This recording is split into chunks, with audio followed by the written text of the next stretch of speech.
ವಿಜಯ್ ಅವರು ಸ್ಟಾರ್ ಆಗಿ ಬೆಳೆಯುವಲ್ಲಿ ಮಹತ್ವದ ಪಾತ್ರ ವಹಿಸಿದ್ದ ಖ್ಯಾತ ನಿರ್ಮಾಪಕ ಆರ್.ಬಿ. ಚೌಧರಿ ಅವರು ರಸ್ತೆ ಅಪಘಾತದಲ್ಲಿ ನಿಧನ ಹೊಂದಿದ್ದು, ವಿಜಯ್ ತಮ್ಮ ಬ್ಯುಸಿ ಶೆಡ್ಯೂಲ್ ನಡುವೆ ಅವರ ಅಂತಿಮ ದರ್ಶನ ಪಡೆದಿರುವುದಲ್ಲದೆ ಗೆಳೆಯನಿಗೆ ಸಾಂತ್ವನ ಸಹ ಹೇಳಿದ್ದಾರೆ.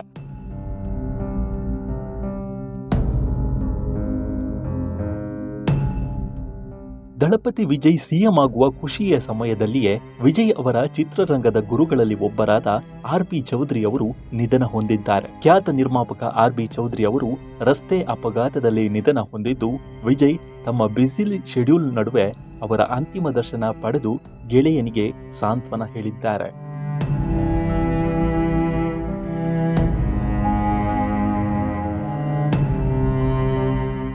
ಆರ್.ಬಿ. ಚೌಧರಿ ಅವರು ವಿಜಯ್ಗೆ ಹಲವು ಹಿಟ್ ಸಿನಿಮಾಗಳನ್ನು ನೀಡುವ ಮೂಲಕ ಅವರ ಸ್ಟಾರ್ಡಮ್ಗೆ ಕಾರಣವಾದ ನಿರ್ಮಾಪಕ. ಅದು ಮಾತ್ರವೇ ಅಲ್ಲದೆ ವಿಜಯ್ ಅವರ ಆತ್ಮೀಯ ಗೆಳೆಯರಲ್ಲಿ ಒಬ್ಬರಾದ ನಟ ಜೀವ ಅವರ ತಂದೆಯೂ ಹೌದು. ಆರ್.ಬಿ. ಚೌಧರಿ ಅವರು ರಾಜಸ್ಥಾನದ ಹಳ್ಳಿಯೊಂದರ ಬಳಿ ರಸ್ತೆ ಅಪಘಾತದಲ್ಲಿ ನಿಧನ ಹೊಂದಿದ್ದಾರೆ. ಅವರ ಅಂತಿಮ ದರ್ಶನವನ್ನ ವಿಜಯ್ ಅವರು ನಿನ್ನೆ ಸಂಜೆ ಪಡೆದಿದ್ದಾರೆ. ವಿಜಯ್ ಅವರು ಆರ್.ಬಿ. ಚೌಧರಿ ಅವರ ಅಂತಿಮ ದರ್ಶನ ಪಡೆದು ಗೆಳೆಯ ಜೀವ ಅವರನ್ನ ಆಲಿಂಗಿಸಿಕೊಂಡು ಸಾಂತ್ವನ ಹೇಳಿದ್ದಾರೆ.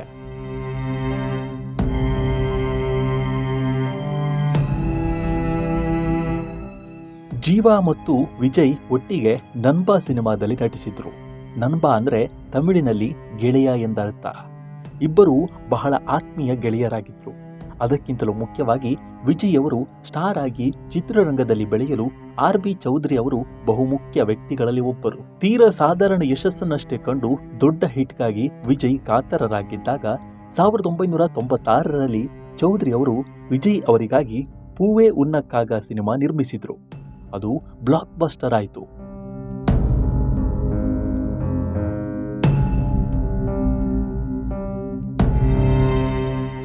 ಅದಾದ ಬಳಿಕ 1999ರಲ್ಲಿ ಮತ್ತೊಂದು ಸಿನಿಮಾ ನಿರ್ಮಿಸಿದ್ರು. ಅದು ಸಹ ಬ್ಲಾಕ್ ಬಸ್ಟರ್. ಫ್ಯಾಮಿಲಿ ಆಡಿಯನ್ಸ್ ನಟ ಎನಿಸಿಕೊಂಡಿದ್ದ ವಿಜಯ್ ಅವರಿಗೆ ಮಾಸ್ ಹೀರೋ ಇಮೇಜ್ ಕೊಟ್ಟ ತಿರುಪಾಚಿ ಸಿನಿಮಾವನ್ನು ಸಹ ಚೌಧರಿ ಅವರೇ ನಿರ್ಮಿಸಿದ್ದು. ಬಳಿಕ 2014ರಲ್ಲಿ ಬಂದ ಮತ್ತೊಂದು ಬ್ಲಾಕ್ ಬಸ್ಟರ್ ಜಿಲ್ಲಾ ಸಿನಿಮಾವನ್ನು ಸಹ ಸೂಪರ್ ಗುಡ್ ಫಿಲ್ಮ್ಸ್ನ ಚೌಧರಿ ಅವರೇ ನಿರ್ಮಿಸಿತ್ತು.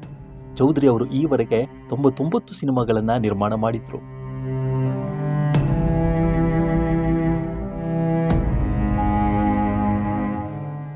100ನೇ ಸಿನಿಮಾವನ್ನ ವಿಜಯ್ ಜೊತೆಗೆ ನಿರ್ಮಾಣ ಮಾಡಬೇಕು ಅನ್ನೋದು ಅವರ ಆಸೆ ಆಗಿತ್ತು. ಆದರೆ ವಿಜಯ್ ಹಠಾತ್ತನೆ ಸಿನಿಮಾದಿಂದ ನಿವೃತ್ತಿ ಘೋಷಿಸಿ ರಾಜಕೀಯಕ್ಕೆ ಎಂಟ್ರಿ ಕೊಟ್ಟರು. ಆದರೆ ವಿಜಯ್ ಅವರು ಸಿಎಂ ಆಗಿ ಪ್ರಮಾಣ ವಚನ ಸ್ವೀಕಾರ ಮಾಡುವ ಮೊದಲೇ ಚೌಧರಿ ನಿಧನ ಹೊಂದಿದ್ದಾರೆ. ಈ ಬಗ್ಗೆ ನಿಮ್ಮ ಅಭಿಪ್ರಾಯವೇನು ಅನ್ನೋದನ್ನ ಕಾಮೆಂಟ್ ಮೂಲಕ ತಿಳಿಸಿ. ಮುಂದಿನ ವಿಡಿಯೋದಲ್ಲಿ ಸಿಗೋಣ. ನಮಸ್ಕಾರ.